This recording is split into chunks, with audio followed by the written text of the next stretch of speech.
اعوذ باللہ من الشیطان الرجیم بسم اللہ الرحمن الرحیم ویل لکل ہمزۃ لمزہ الذی جمع مالا وعددہ یحسب ان مالہ اخلدہ کلا لینبذن فی الحطمہ وما ادراک ما الحطمہ نار اللہ الموقدہ التي تطلع على الأفئدة إنها عليهم مؤصدة في عمد ممددة صدق الله العظيم۔ پناہ مانگتا ہوں میں اللہ تعالیٰ کی شیطان مردود سے۔ شروع کرتا ہوں میں اللہ کے نام سے جو بڑا مہربان بڑی رحمتوں والا ہے۔ بربادی ہے ہر عیب ڈھونڈنے والے اور غیبت کرنے والے کے لیے، جس نے مال جمع کیا اور اسے گن گن کر کے رکھا، وہ یہ گمان کرتا ہے کہ اس کا مال اس کے ساتھ ہمیشہ رہے گا۔ ایسا ہرگز نہیں ہے، وہ ضرور بالضرور پھینکا جائے گا حطمہ میں۔ اور آپ کو معلوم ہے حطمہ کیا ہے؟ یہ اللہ کی دہکائی ہوئی آگ ہے جو چڑھ جائے گی دلوں پر۔ بے شک وہ آگ ان پر بند کر دی جائے گی لمبے لمبے مضبوط ستونوں میں۔ یہ سورہ ہمزہ ہے، نزول کے اعتبار سے مکی ہے۔ اس میں 9 آیتیں ہیں۔ ترجمہ آپ نے سنا، ترجمے سے آپ نے اندازہ کیا ہوگا جن چیزوں کو اللہ پاک نے اس سورت میں ذکر کیا ہے، اس میں پہلی آیت میں ہمزہ کا لفظ ہے، اسی سے اس سورت کا نام ہمزہ رکھا گیا ہے۔ ہمزہ اور لمزہ علماء کرام کی ایک جماعت کہتی ہے کہ دونوں تقریباً ایک معنی رکھتے۔ بعض لوگوں نے اس میں فرق بھی بتایا ہے کہ ہمزہ کہتے ہیں اس شخص کو جو لوگوں میں عیب تلاش کرتا رہے، خاموشی سے لوگوں میں عیب تلاش کرتا رہے، اور لمزہ اس شخص کو کہتے ہیں جو غیبت میں مبتلا ہو۔ اب ظاہر بات ہے آدمی اگر کسی کی غیبت کرتا ہے تو غیبت کرنے کا مطلب یہ ہے کہ کسی ایسے شخص کی برائی بیان کرنا جو موجود نہیں ہے، یعنی اس کی پیٹھ پیچھے اس کی برائی کرنا غیبت کہلاتا ہے۔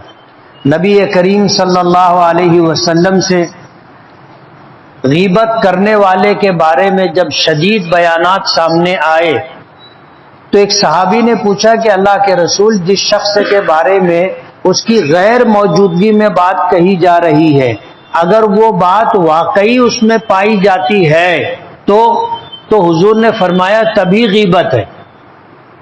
جیسے ایک آدمی چور ہے، اب اس کی غیر موجودگی میں آپ لوگوں کے درمیان اس کا تذکرہ کر رہے ہیں اور بتا رہے ہیں کہ وہ چور ہے، وہ واقعی چور ہے اور آپ اس کا تذکرہ کر رہے ہیں تو یہ غیبت ہے۔ اللہ کے نبی صلی اللہ علیہ وسلم نے فرمایا کہ اگر اس میں واقعی وہ عیب ہے جسے تم بیان کر رہے ہو تو غیبت ہے، اور اگر اس میں وہ عیب نہیں ہے کہ وہ چور نہیں ہے اور تم اسے لوگوں کے درمیان اس کی غیر موجودگی میں چور بتا رہے ہو، تو حضور نے فرمایا کہ یہ تو غیبت سے بھی بڑا گناہ ہے، جس کو بہتان کہتے، الزام لگانا کہتے۔ ہماری شریعت اسلام اخلاقیات پر بہت زور دیتی، ایک مسلمان کو کیسا رہنا چاہیے۔ پہلی آیت میں جو بات ذکر کی گئی ہے، ویل کہتے ہیں بربادی کو، تباہی کو، بعض علماء نے لکھا ہے کہ ویل جو ہے یہ جہنم کی ایک وادی کا نام ہے، اور اس میں وہ لوگ ڈالے جائیں گے جن کا تذکرہ اس آیت میں ہے، کہ جو لوگوں کے پیچھے پڑے رہتے ہیں، ان کی کمزوریاں ڈھونڈتے رہتے ہیں، ان میں عیب تلاش کرتے رہتے، ایسے لوگ، اور ایسے لوگ جو کسی کے پیٹھ پیچھے لوگوں کی برائی کرتے رہتے، ایسے لوگوں کے لیے جہنم کی وہ وادی ہے جس کو ویل کہا جاتا ہے۔ حدیث پاک میں آتا ہے کہ اس میں بچھو اتنے بڑے بڑے ہوں گے جیسے اونٹ۔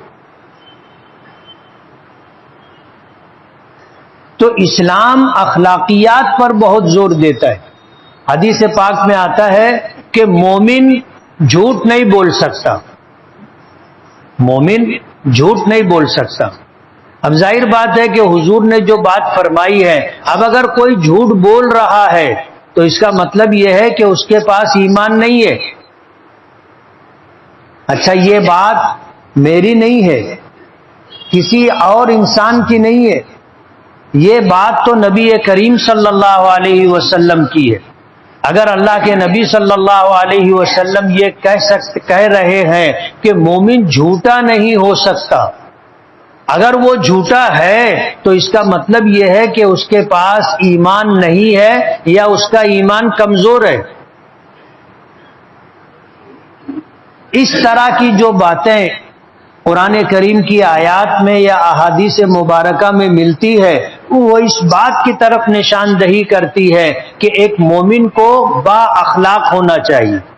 با اخلاق ہونے کا مطلب یہ ہے کہ شریعت نے سماج میں رہتے ہوئے جس چیز کو پسند کیا ہے وہ چیز اس میں پائی جاتی ہو، اور جس چیز کو ناپسند کیا ہے اس چیز سے وہ اپنے آپ کو بچاتا ہو۔ جھوٹ بولنا، غیبت کرنا، کسی کی توہ میں لگے رہنا، لوگوں میں عیب تلاش کرنا اور پیٹھ پیچھے ان کی برائیاں کرنا، یہ وہ عیب ہے جسے اسلام پسند نہیں کرتا، اور اس سلسلے میں بڑی سخت وعیدیں آئی۔ حدیث پاک میں، قرآن کریم میں آتا ہے کہ غیبت کرنا ایسا ہے جیسے اپنے مسلمان مردار بھائی کا گوشت کھانا۔ فضائل رمضان میں ایک حدیث حضرت شیخ رحمت اللہ علیہ نے ذکر کی ہے کہ حضور پاک صلی اللہ علیہ وسلم کے زمانے میں دو عورتیں روزے سے تھیں، اور ان کو روزہ بہت زیادہ لگنے لگا۔ جیسے کبھی کبھی ہوتا ہے کہ روزے کی وجہ سے بہت زیادہ پیاس لگنے لگتی ہے یا بھوک لگنے لگتی ہے، یا روزے کی وجہ سے کبھی کبھی سر بہت زیادہ دکھنے لگ جاتا ہے، اور روزہ رکھنا، روزہ مکمل کرنا مشکل ہو جاتا ہے۔ تو دو عورتیں ایسی تھی جن کے لیے روزہ مشکل ہو گیا۔ ان کا تذکرہ نبی کریم صلی اللہ علیہ وسلم سے کیا گیا تو حضور نے ایک پیالہ منگوایا اور بھیجا، اور کہا کہ ان عورتوں سے کہو کہ اس میں قے کریں، الٹی کریں۔ ان کے پاس بھیجا گیا، جب انہوں نے قے کی تو اس قے کے اندر تازہ کھایا ہوا گوشت اور خون نکلا۔ وہ بھی حیران ہو گئی، اور جن لوگوں نے دیکھا وہ بھی پریشان ہو گئے۔ آ کر نبی کریم صلی اللہ علیہ وسلم سے تذکرہ کیا تو حضور نے فرمایا کہ انہوں نے حلال روزی سے روزہ رکھا، لیکن روزے کی حالت میں غیبت کرتی رہی، روزے کی حالت میں غیبت کرتی رہی، جس کا مشاہدہ تم نے کیا کہ جب انہوں نے قے کی تو اس میں تازہ کھایا ہوا گوشت اور خون نکلا۔ اور گناہوں کی وجہ سے یا غیبت کی وجہ سے روزہ بہت زیادہ لگتا ہے۔ جو لوگ روزے کی حالت میں اپنے آپ کو گناہوں سے، غیبت سے اور لغو لا یعنی باتوں سے بچاتے ہیں، ان کے لیے روزہ بہت آسان ہو جاتا ہے۔ روزہ رکھتے ہیں، روزہ مکمل بھی ہو جاتا ہے اور ان کو پتہ بھی نہیں چلتا کہ ہمارا روزہ تھا، اتنا آسان ہو جاتا ہے۔ تو اسلام غیر اخلاقی چیزوں سے بچنے کی بہت زیادہ تاکید کرتا ہے۔ دنیا میں تباہی و بربادی بھی عموماً کچھ ایسے گناہوں کی وجہ سے آتی ہے جن کو ہم گناہ بھی نہیں سمجھتے، پریشان رہتے ہیں کہ ہمارے ساتھ ایسا معاملہ کیوں ہو رہا ہے، ہم پریشان کیوں رہتے ہیں، حالات کا شکار کیوں رہتے، ہم اس پر غور نہیں کرتے کہ کہیں ایسا تو نہیں ہے کہ ہم میں کچھ ایسے اعمال پائے جاتے ہیں جن کی نحوست کی وجہ سے ہم خود پریشان رہتے۔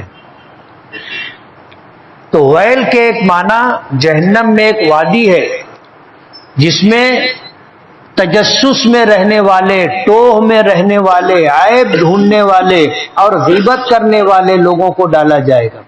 اور ویل کے معنی خرابی، بربادی اور تباہی کے بھی آتے۔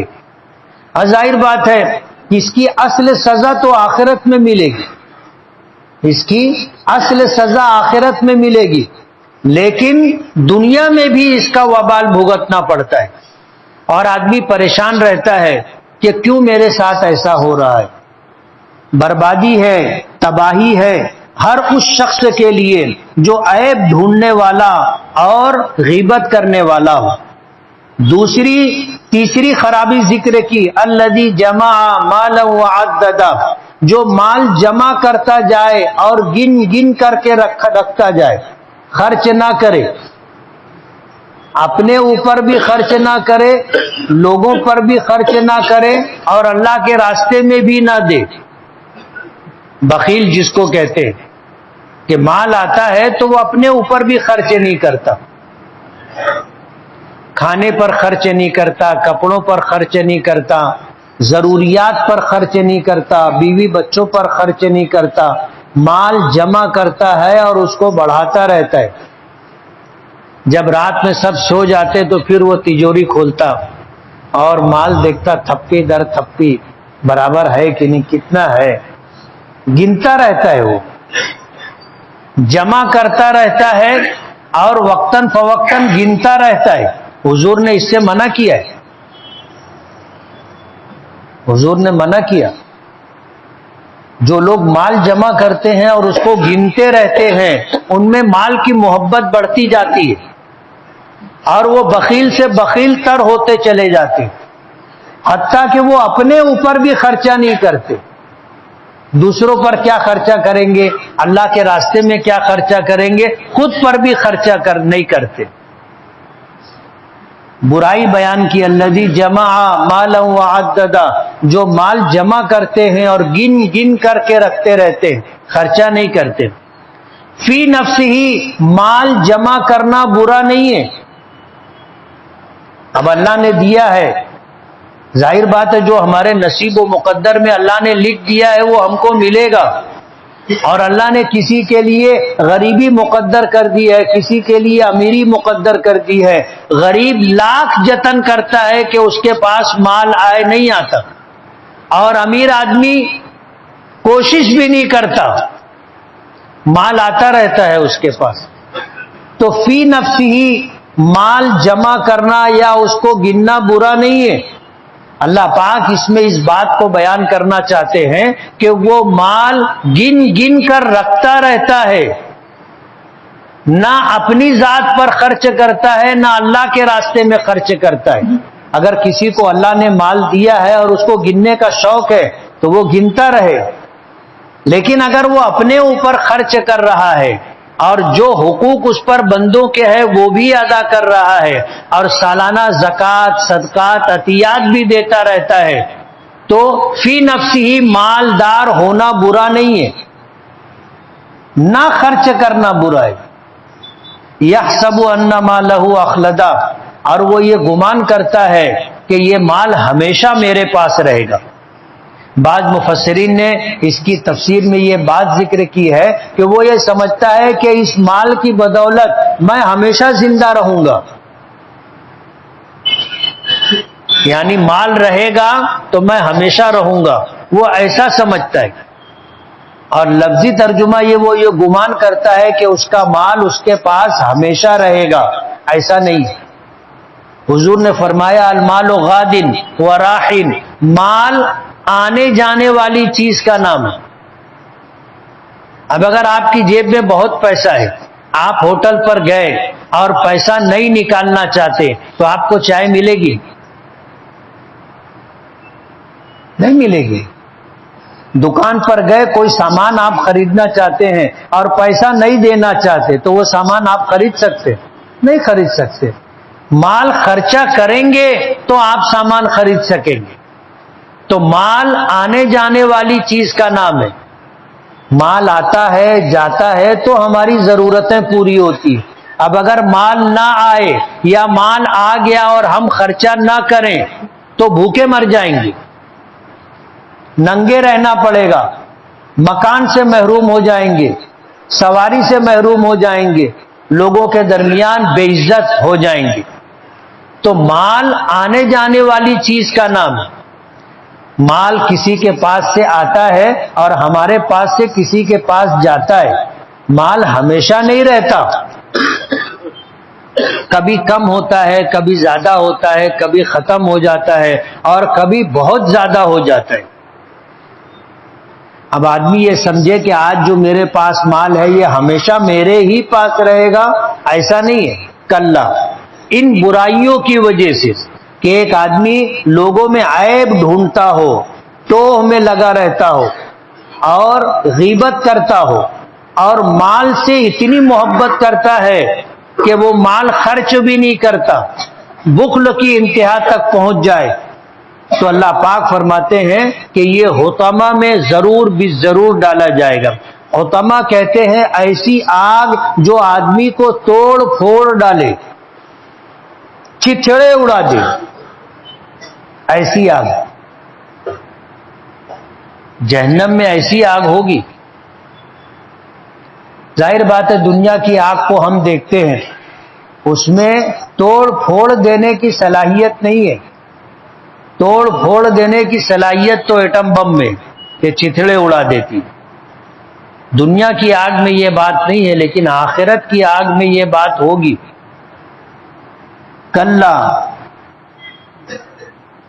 وہ یہ گمان کرتا ہے کہ اس کا مال اس کے پاس ہمیشہ ہمیشہ رہے گا, ہرگز نہیں.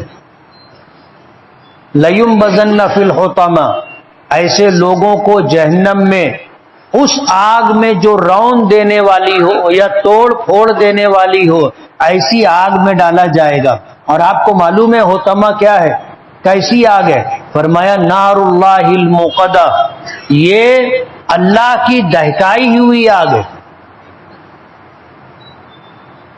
اللہ کی دہکائی ہوئی آگ ہے. جنت اللہ نے بنائی, جہنم اللہ نے بنائی. حدیث پاک میں آتا ہے اللہ نے حضرت جبرائیل کو اس وقت جب جنت بنا لی اور جہنم بنا لی تو حکم دیا کہ جاؤ میری جنت دیکھ کے آؤ. حضرت جبرائیل گئے اور جنت کو دیکھا, واپس آئے تو اللہ پاک نے پوچھا کیسی ہے؟ تو کہا کہ جنت تو جنت ہے, اس سے اچھی چیز کیا ہو سکتی ہے, یہ تو آپ کی رحمت ہے. تو اللہ پاک نے پوچھا کہ اس میں ایسا بھی کوئی شخص ہوگا جو جانے سے رک جائے؟ فرمایا کہ نہیں, ایسا تو کوئی بھی نہیں ہوگا جس کو اختیار دیا جائے کہ تو جنت میں چلا جا اور وہ نہ جائے, ایسا تو کوئی بھی نہیں ہوگا. تو اللہ پاک نے فرمایا ٹھیک ہے. پھر اللہ پاک نے فرمایا کہ جاؤ جہنم دیکھ کر کے آؤ. جبرائیل گئے اور جا کے جہنم دیکھی, واپس آئے تو پوچھا کہ کیسی ہے؟ بولے آپ کا عذاب ہے, آپ نے بنایا ہے اور آپ اس کے ذریعے سے لوگوں کو عذاب دیں گے, تو وہ تو آپ کا عذاب ہے. کہا کہ کوئی اس میں جانا چاہے گا؟ بولے کوئی نہیں جانا چاہے گا, ہر آدمی اپنے آپ کو اس سے دور رکھے گا. اللہ پاک نے فرمایا ٹھیک ہے. پھر جنت کو مکارے سے گھیر دیا چاروں طرف سے, اور جہنم کو خواہشات سے گھیر دیا چاروں طرف سے. اللہ پاک نے فرمایا کہ پھر جاؤ دیکھو. حضرت جبرائیل گئے, جا کے جنت کو دیکھا تو چاروں طرف سے مکارے سے گھری ہوئی تھی, یعنی ایسے کاموں سے گھری ہوئی تھی, ایسے اعمال سے گھری ہوئی تھی جس کو کرنے کے لیے نفس راضی نہ ہو, دل آمادہ نہ ہو.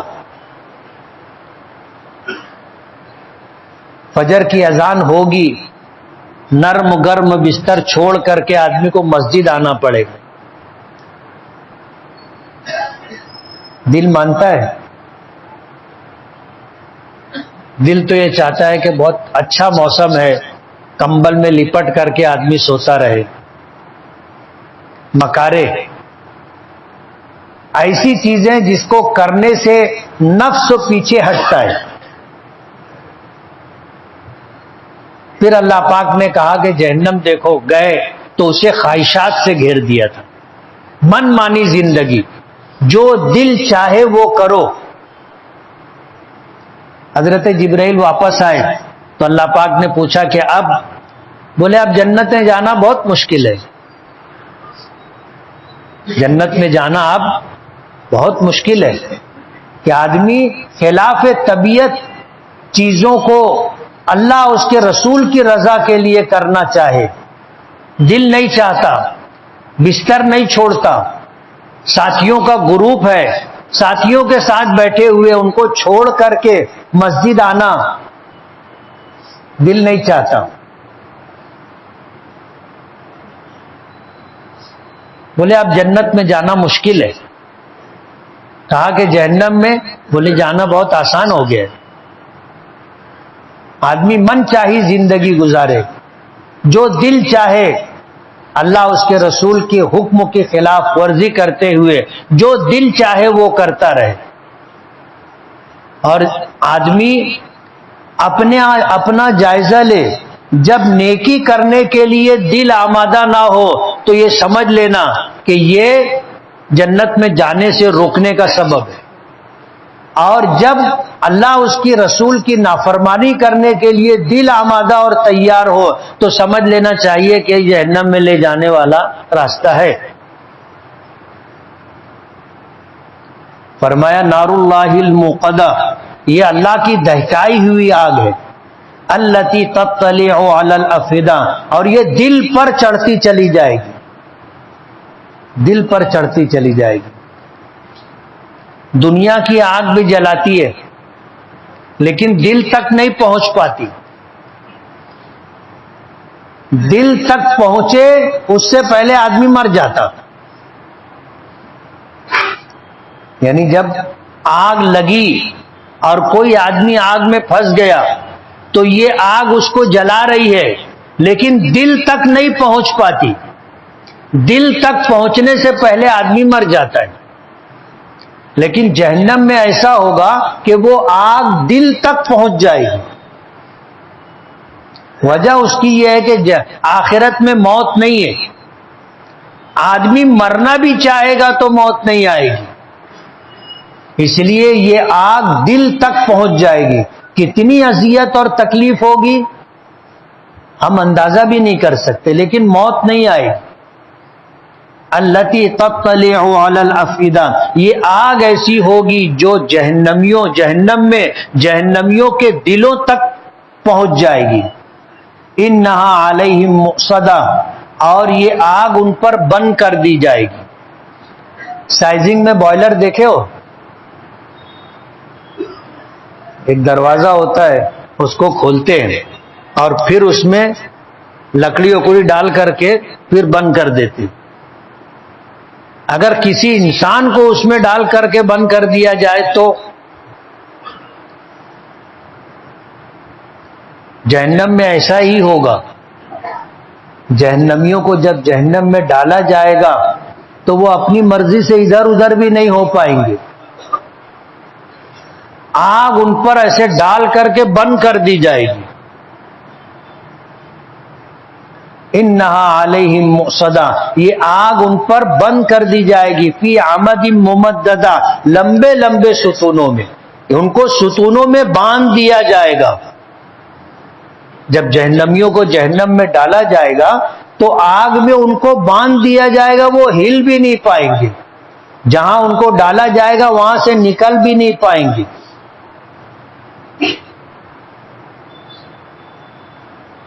اور یہ سزا کن لوگوں کے لیے ہے؟ جو لوگوں کے عیب ڈھونڈتے رہتے اب پھر اسے مجلسوں میں بیان کرتے. عیب ڈھونڈتے ہیں اور پھر ان کی پیٹھ پیچھے لوگوں کے درمیان اس کا تذکرہ کرتے رہتے. بخیل ہے، مال جمع کرتے ہیں، گن گن کر کے رکھتے ہیں، نہ اپنے اوپر خرچ کرتے ہیں، نہ اپنے اہل و عیال پر، اور نہ اللہ کے راستے میں خرچ بھی نہیں کرتے، بس جمع کرتے اور گن گن کر کے رکھتے رہتے. ان کے لیے اللہ پاک نے یہ سزا ذکر کی.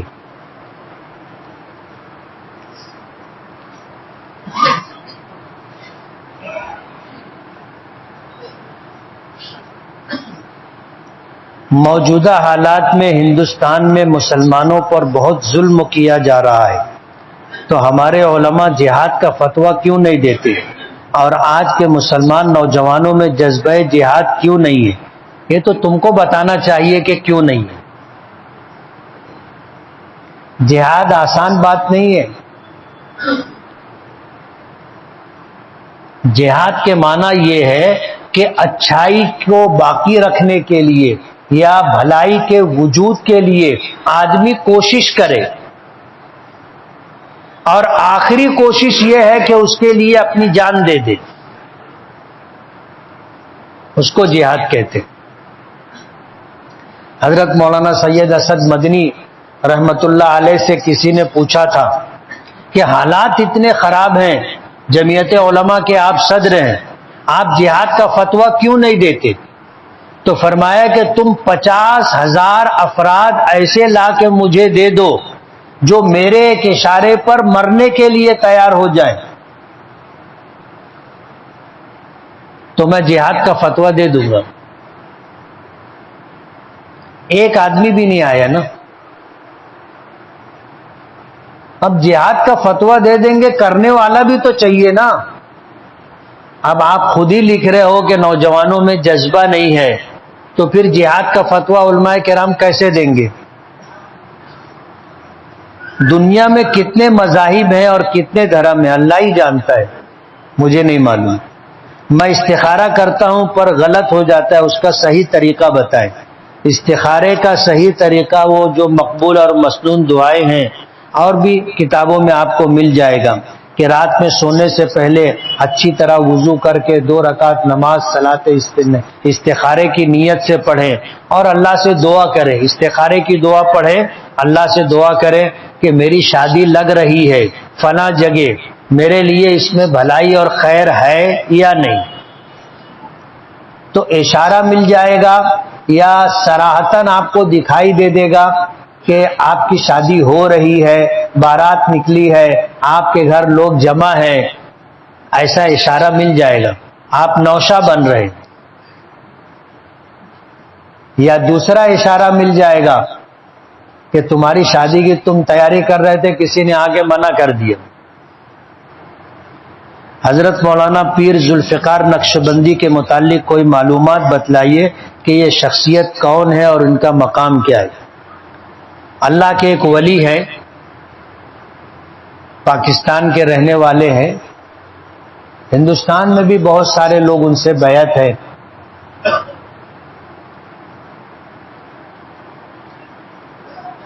بد نظری کے نقصانات، ایمان چھن جانے کا بھی خطرہ ہے کیا؟ وضاحت کیجیے. گناہ ہے اور گناہ بے لذت ہے. کیسا گناہ ہے؟ گناہ بے لذت. ایک گناہ وہ ہوتا ہے کہ جس کو کرے تو آدمی کو لذت ملے، اور ایک گناہ وہ ہے جس کو کرنے کے بعد آدمی کو کوئی لذت نہیں ملتی. جیسے ایک پرائی عورت کو تم نے دیکھ لیا اور بہت غور سے دیکھتے رہے، کچھ ملتا ہے؟ بے چینی اور بڑھ جاتی ہے. اور جو لوگ کہیں اس طرح بد نظری کی وجہ سے دل لگا بیٹھتے ہیں تو ان کی نیند بھی اڑ جاتی نا، پھر رات کو ان کو نیند بھی نہیں آتی. مؤذن جمعہ کی پہلی اذان دینے کے بعد مسجد کے کام سے جا سکتا ہے اگر اس کو اطمینان ہے کہ وہ جا کر کے آ جائے گا وقت پر، سنت کا وقت بھی اسے مل جائے گا تو جا کے آ سکتا ہے. بہتر یہ ہے کہ اس سے پرہیز کرے. زید کا ایک بہت قریبی دوست ہے اور زید نے خواب میں اس دوست کو 3 مرتبہ مرتے مرتے بچتے ہوئے دیکھا کہ ایک مرتبہ ایکسیڈنٹ میں، ایک مرتبہ پانی میں ڈوبتے ہوئے اور ایک مرتبہ سانپ کے کاٹنے سے۔ زید بہت پریشان ہے، اس کے ساتھ تعلقات رکھے یا نہ رکھے؟ مہربانی رہنمائی فرمائے، نوازش ہوگی۔ اب تم کو تعلق رکھنے میں کیا ڈر ہے؟ اور موت کا خواب دیکھنا ضروری نہیں ہے کہ آدمی مر ہی جائے۔ اور یہ چیزیں اصل میں کیا ہوتا ہے، خواب کی 3 قسمیں۔ ایک خواب ہوتا ہے حدیث نفس، جو چیز آدمی سوچتا رہتا ہے یا جو کام آدمی کرتا رہتا ہے وہی یا اس جیسی چیز دکھائی دے تو اس کی کوئی تعبیر نہیں، اس کو حدیث نفس کہتے ہیں۔ ایک خواب وہ ہوتا ہے جس کو ہم ڈراؤنا خواب کہتے ہیں، یہ شیطانی اثرات سے دکھتا ہے، اس کی بھی کوئی تعبیر نہیں۔ اور ایک خواب ہوتا ہے مبشرات، جس میں آگاہی دی جاتی ہے کہ تم کو کچھ اچھی چیز ملنے والی ہے، اس کی تعبیر ہوتی ہے۔ اور خواب بہت عجیب و غریب چیز ہے اور اس کا علم بھی بہت مشکل سے آدمی کو آتا ہے۔ محمد ابن سیرین رحمۃ اللہ علیہ ایک بہت بڑے امام گزرے، ایک آدمی ان کے پاس آیا اور خواب بتایا کہ میری چارپائی کے نیچے آگ دہک رہی ہے۔ تو انہوں نے فرمایا کہ جا وہاں کھدائی کر، نیچے خزانہ ہے، سونا ہے وہاں پر سونا۔ وہ گیا، جا کے کھودا تو بڑا خزانہ، ڈیگ نکلی بڑی والی۔ کچھ دنوں کے بعد ایک آدمی آیا، اس نے پھر یہ خواب بتایا کہ میری چارپائی کے نیچے آگ دہک رہی۔ فرمایا کہ جلدی سے جا، گھر والوں کو گھر سے باہر نکال، چھت گرنے والی ہے۔ اب خواب ایک، جو شاگرد بیٹھے ہوئے تھے وہ کہنے لگے حضرت ابھی کچھ مہینہ پہلے ایک آدمی آیا تھا، یہی خواب دیکھا، آپ نے تعبیر دی کہ خزانہ ہے تو صحیح میں خزانہ نکلا۔ اور دوسرا آدمی آیا، یہی خواب دیکھا، آپ نے کہا گھر خالی کر، چھت گرنے والی ہے، تو صحیح میں چھت گری۔ ایسا کیسے؟ تو فرمایا کہ جو پہلا آدمی آیا تھا اس نے سردی میں یہ خواب دیکھا تھا، ٹھنڈی کے موسم میں، خوب سردی پڑ رہی تھی، اور سردی کے موسم میں آگ، لوگ ہولی جلاتے نا، تو آگ محبوب ہوتی ہے۔ اللہ نے میرے دل میں بات ڈالی کہ خزانہ ہے تو میں نے تعبیر دی۔ اور دوسرا آدمی جب آیا تو سخت گرمی میں آیا، اب ظاہر بات ہے گرمی کے موسم میں آگ کے قریب آدمی جاتا ہے؟ نہیں جاتا، وحشت ہوتی ہے۔ اللہ نے میرے دل میں بات ڈالی کہ چھت گرنے والی ہے تو میں نے تعبیر دی۔ تو ایک خواب کی الگ الگ تعبیر بھی ہوتی ہے، موسم کے بدلنے سے، حالات کے بدلنے سے، افراد کے بدلنے سے۔ اب یہ ظاہر بات ہے تعبیر دینے والے کے پاس اتنا علم ہونا چاہیے، اتنا علم ہونا چاہیے کہ وہ ان سب چیزوں کو سمجھ کر کے بتائے کہ کیا ہوگا۔ ہر عالم نہیں بتا سکتا، ہر عالم نہیں بتا سکتا۔ اور اچھے سے اچھے خواب کی بسا اوقات بہت خراب تعبیر ہوتی ہے، اور برے سے برے خواب کی بسا اوقات بہت اچھی تعبیر ہوتی۔ خلیفہ ہارون رشید کی بیوی تھی، اس نے خواب دیکھا کہ دنیا بھر کے لوگ آ رہے ہیں اور میرے ساتھ ہم بستری کر رہے ہیں۔ اب آپ سوچو یہ خواب کیسا ہے کہ ایک عزت دار خاتون، خلیفہ وقت کی بیوی، یعنی بادشاہ کی بیوی، رانی اور مہارانی یہ خواب دیکھے تو وہ بہت پریشان تھی، کسی کو تو پوچھ بھی نہیں سکتی تھی نا۔ تو اس نے اپنی باندی کو بلایا، نوکرانی کو، اور کہا کہ تو جا کر کے اس کی تعبیر پوچھ، کیا کہ تو بولنا کہ میں نے ایسا خواب دیکھا، میرا نام مت بتانا۔ تو وہ باندی گئی اور محمد ابن سیرین رحمۃ اللہ علیہ کے پاس جا کر اس نے کہا کہ حضرت میں نے خواب دیکھا ہے، اور پھر اس نے یہ خواب سنایا۔ تو انہوں نے نظر اٹھا کر کے اس کو دیکھا، بولے تو یہ خواب نہیں دیکھ سکتی، جا، یہ تیرا خواب نہیں۔ وہ پریشان ہو گئی، واپس آئی، آ کر کے ملکہ کو کہا کہ انہوں نے تو مجھ کو بھگا دیا اور کہا کہ تو یہ خواب نہیں دیکھ سکتی۔ بولے انہوں نے یہ بات کہی ہے؟ بولے ہاں۔ بولے جا تنہائی میں ان سے کہنا کہ ملکہ زبیدہ نے یہ خواب دیکھا ہے۔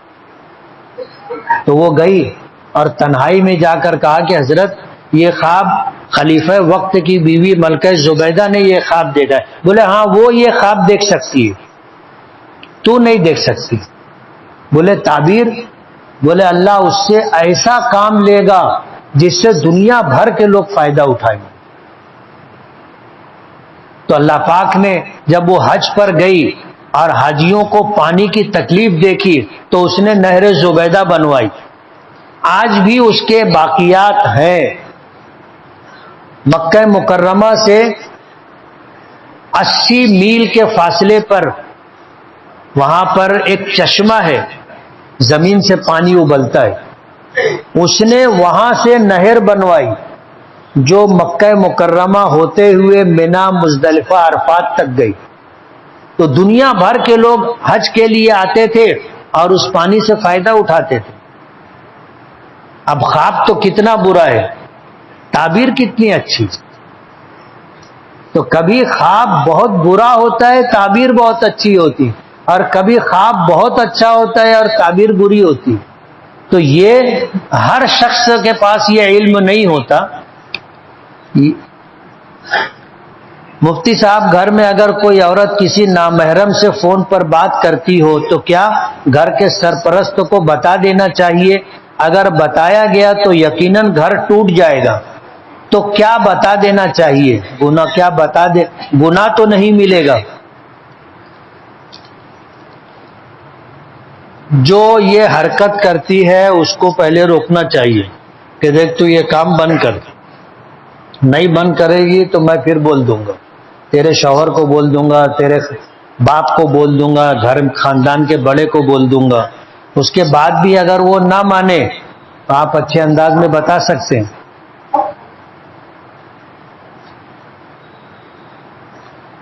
آپ کے بیان و درس قرآن کے چینل خطیب ملت یوٹیوب چینل کو 1 سال مکمل ہونے پر آپ کو بہت بہت مبارکباد، شکریہ۔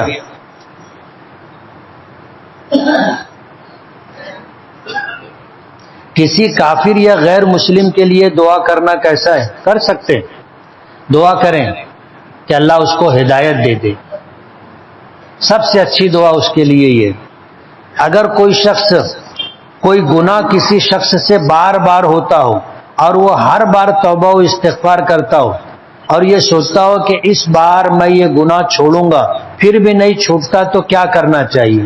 کوشش کرتے رہنا چاہیے گناہ چھوڑنے کی، اور گناہ ہو جانے کے بعد سچی پکی توبہ کرنا چاہیے۔ پھر گناہ ہو جائے پھر سچی پکی توبہ کرنا چاہیے۔ انسان کا نفس اور شیطان پیچھے لگا ہوا ہے اور وہی گناہ پر آمادہ کرتا ہے، اور توبہ کر لینے سے وہ گناہ معاف ہو جاتا ہے، اس لیے توبہ کرتے رہنا چاہیے۔ ایک عورت کی دعا عدت کے ایام میں قبول ہوتی ہے تو کیا عدت کے بعد بھی اس کی دعا اور اثر و ثواب ویسے ہی ملے گا؟ اور عدت کی کیا فضیلت ہے؟ عدت اللہ پاک کا ایک حکم ہے۔ شوہر کا انتقال ہو جائے یا شوہر طلاق دے دے تو یہ بہت بڑا نقصان ہے عورت کے لیے، اور اتنا بڑا صدمہ ہے کہ وہ مہینوں اپنے آپ کو سنبھال نہیں پاتی، اس لیے اللہ پاک نے اس کے لیے عدت رکھی ہے، ایک وجہ۔ دوسری وجہ، شوہر کے انتقال کے بعد یہ حاملہ ہے یا نہیں ہے اس بات کی وضاحت ہو جائے، اس لیے اس کو جو ہے روکا جاتا ہے کہ یہ اتنے دنوں میں کسی سے نکاح نہیں کر سکتی اور بلا ضرورت بشری یعنی انسانی ضروری تقاضوں کے بغیر گھر سے نہیں نکل سکتی۔ وضو کرتے وقت ری خارج ہو جائے تو کیا کرے؟ جتنا وضو کیا اتنا وضو ٹوٹ گیا، پھر سے وضو کرے۔ اگر کوئی شخص محفل میں بیٹھ کر کہہ دے کہ میں نے فلاں فلاں کو اپنے نکاح میں قبول کیا تو کیا نکاح قائم ہو جائے گا؟ ایسے ہی اگر نکاح ہونے لگتا تو پھر کیا تھا، سب کی چار چار ہوتی نا۔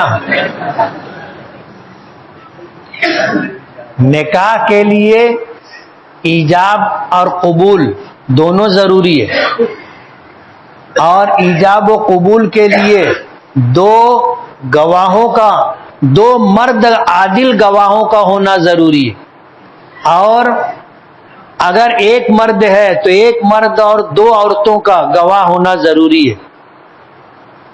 اکیلے میں ایجاب و قبول کیے تو نکاح نہیں ہوگا، دو گواہ ضروری ہے، مہر ضروری ہے۔ اور حضور نے تو فرمایا نکاح کا اعلان کرو، نکاح کا اعلان کرو۔ اس لیے صرف قبول کرنے سے نکاح نہیں ہوگا، ایجاب بھی چاہیے کہ وہ عورت یہ کہے کہ میں اپنے آپ کو آپ کے نکاح میں آنے کے لیے پیش کرتی ہوں۔ آپ کہو گے میں قبول کرتا ہوں، دو گواہ رہیں گے، مہر طے ہوگا تو نکاح ہوگا۔ اب سامنے سے ایجاب ہے نہیں، پیشکش نہیں ہے، اور تم اپنے ہی اپنا قبول کرتے جا رہے ہو تو اس سے نکاح نہیں ہوتا۔ مارکیٹ سے شیئر لے کر ایک مہینہ، دو مہینہ یا سال بھر کے لیے اپنے پاس رکھنا اور پھر اس کا پرائز بڑھنے پر اسے سیل کر دینا کیسا ہے؟ جائز اور حلال ہے؟ شیئر کہتے حصے کو۔ آپ کسی ایسے کاروبار میں جو جائز اور حلال ہے اور آپ اس میں حصے دار بن رہے ہیں تو یہ جائز کاروبار ہے، آپ اس کا نفع لے سکتے ہو۔ اور اگر ناجائز کاروبار ہے تو آپ کے لیے اس کا شیئر خریدنا جائز نہیں۔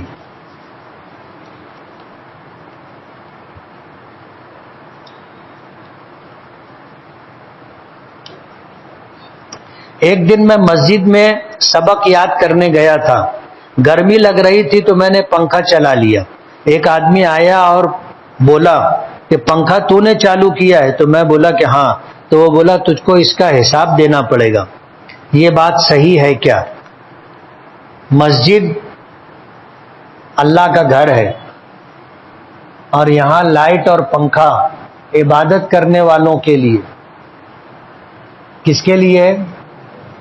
اگر قرآن کریم یاد کرنے کے لیے تم بیٹھے ہو، حفظ کے طالب علم ہو، اور لائٹ چالو کر کے یا پنکھا چالو کر کے آپ قرآن کریم کی تلاوت کر رہے ہو تو کر سکتے ہو، لیکن انتظامی معاملات میں اگر مسجد کے ذمہ داروں کی طرف سے اس کی اجازت نہیں ہے تو نہیں کرنا چاہیے۔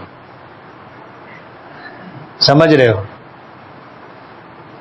ایسے لوگ آتے ہیں، جماعت ختم ہو گئی، مسجد میں آئے، نماز پڑھنے کے لیے پنکھا چالو کر لیتے، مسجد والوں کی طرف سے کوئی ممانعت نہیں ہوتی، ضرورت ہے آپ کر سکتے ہو، اور اس کے لیے عامت المسلمین اپنی جیب سے چندے کا پیسہ دیتے۔ سمجھ رہے ہو؟ اس لیے مسجد کے ذمہ داروں کی طرف سے کیا بات ہے انتظامی لائن سے وہ بھی دیکھ لو، اور اس کے بعد عبادت کر رہے ہو تو لائٹ اور پنکھا استعمال کر سکتے ہو، ورنہ نہیں۔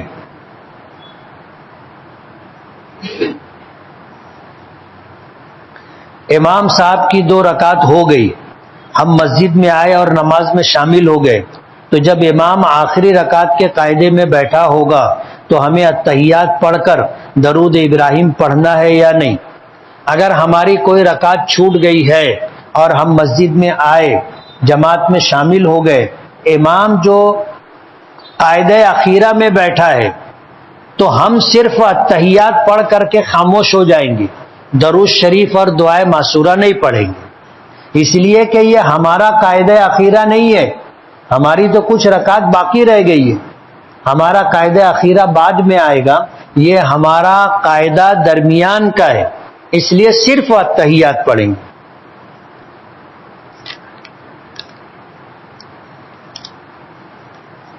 دل ہی میں ذکر کرنا یعنی بغیر ہونٹ اور زبان ہلائے تو کیا اس کا ثواب ملے گا؟ ملے گا۔ اس کو ذکر قلبی کہتے ہیں۔ کیا کہتے ہیں؟ ذکر قلبی۔ اگر والدین چھوٹے بچے کے کپڑے ہدیہ دے دیں جو اس کو کسی اور نے ہدیہ دیا تھا، جبکہ بچہ چھوٹا ہے تو اس کو ہدیہ آئے ہوئے کپڑے دے سکتے ہیں؟ دے سکتے۔ جیسے ہمارے یہاں چھٹلی دی جاتی نا، کسی کے یہاں بچے کی ولادت ہوتی ہے تو رشتہ دار لوگ اس بچے کے لیے کپڑا لے کر کے آتے تو وہ کپڑا بچوں کو پہنا سکتے ہیں۔ والد کے انتقال کے کتنے دن بعد وارثین میں میراث تقسیم ہوگی؟ باپ کو دفن کر کے آؤ اور میت کی جو چٹائی بچھی ہے اس پر بیٹھ کر کے میراث تقسیم کرنا مستحب ہے۔ کیا ہے؟ مستحب، یعنی پسندیدہ عمل ہے۔ اللہ پاک یہی چاہتے ہیں، ہماری شریعت یہی چاہتی ہے کہ جلدی سے جلدی میراث تقسیم کرنا چاہیے۔ لوگ نہیں کرتے، اکیلے مزہ مارتے رہتے ہیں، دوسرے بھائی بہن لوگ ترستے رہتے۔ گناہ کبیرہ ہے جان بوجھ کر کے میراث تقسیم کرنے میں دیر کرنا۔ اللہ تعالیٰ کے فضل و کرم سے ہمیں ایک بیٹی عطا کی ہے، بیٹی کے لیے اسلامی نام بتائیے۔ امہات المومنین اور صحابیات میں سے کسی کا نام رکھا جائے۔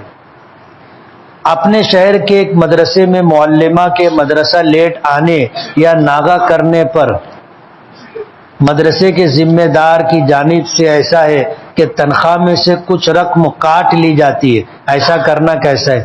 جائز ہے؟ رقم کاٹنا جائز ہے۔ موبائل ریپیئر کر کے بیچنا اور دوسروں کا بگڑا موبائل بنا کر کے دینا، یہ روزی کیسی ہے؟ حلال ہے۔ کسی نے کہا ہے کہ بچہ جب پیدا ہوتا ہے تو اس کی زبان عربی ہوتی ہے، اگر اس سے 3 یا 4 سال تک بات نہیں کرے تو وہ بچہ بڑا ہو کر عربی زبان ہی بولے گا، اس کی وجہ کیا ہے؟ وجہ اس کی یہ ہے کہ یہ بچہ، اس کی روح دنیا میں آنے سے پہلے عالم ارواح میں تھی اور وہاں روحیں عربی زبان میں بات کرتی، تو جب یہ بچہ بولے گا تو اس کی زبان سے پہلا لفظ عربی زبان کا نکلے گا، پھر وہ جو سنتا رہتا ہے وہی زبان بولنے لگ جاتا ہے۔ مدرسہ اکرمہ کا تعمیری کام جاری ہے، اپنی طرف سے اپنے مرحومین کی طرف سے تعاون کرتے جائیں۔ ہر جمعرات کو ہم اپنے یہاں یہ پروگرام رکھتے ہیں۔ شہر میں جو مدارس یا مساجد زیر تعمیر ہو یا ان کی ضروریات کا کوئی مسئلہ ہو تو آپ لوگوں سے گزارش کی جاتی ہے کہ آپ لوگ جو ہے تعاون کریں، اور ہمیں کرنا چاہیے۔ مدرسے کے اور مسجد کے لوگوں کو ہم سے بہت امید ہوتی، اور الحمدللہ ہمارے جو مصلی ہوتے ہیں وہ تعاون بھی کرتے، اس لیے آپ سے گزارش ہے کہ تعاون ضرور کریں۔ بسم